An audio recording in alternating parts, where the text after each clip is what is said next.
Cinema সঙ্গীত মঞ্চ। আজ গানের পেছনের গল্পের ধারাবাহিক আয়োজনে আপনাদের শোনাব হ্যাপির কালজয়ী গান আবার এলো যে সন্ধ্যা গানটির পেছনের গল্প। আবার এলো যে সন্ধ্যা এই গানটি বাংলাদেশের সঙ্গীতের নিয়মিত ও অনিয়মিত শ্রোতা কার ভালো লাগে না সেটা আজ পর্যন্ত পায়নি। বিশেষ করে তরুণদের মধ্যে আজও গানটা সমানভাবে জনপ্রিয়। যে কোনো অনুষ্ঠান বা পার্টিতে সবাই পছন্দ করে গানটি শুনতে। এই কালজয়ী গানটি যিনি লিখেছিলেন এস.এম. হেদায়েত আর যিনি গেয়েছিলেন হ্যাপি আকন্দ, তারা দুজনেই আজ আমাদের মাঝে নেই।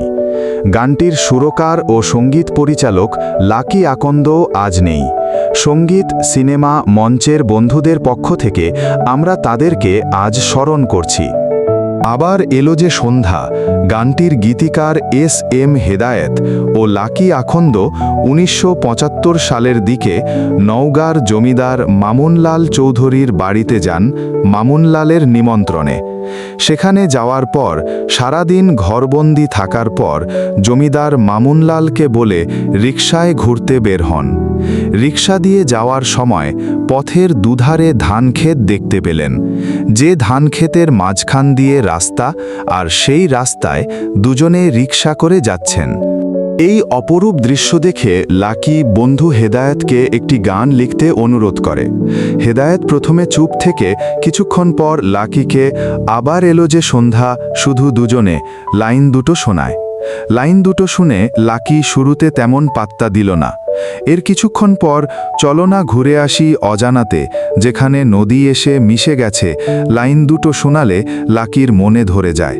সেদিনই গানটি লিখে ফেলেন এস.এম. হেদায়েত।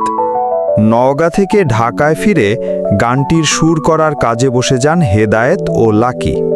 রক'ন'রোলের উপর গানটির সুর তৈরি করে ফেলেন লাকি। গানটি তৈরি করার সময় ছোট ভাই হ্যাপি পাশে ছিল।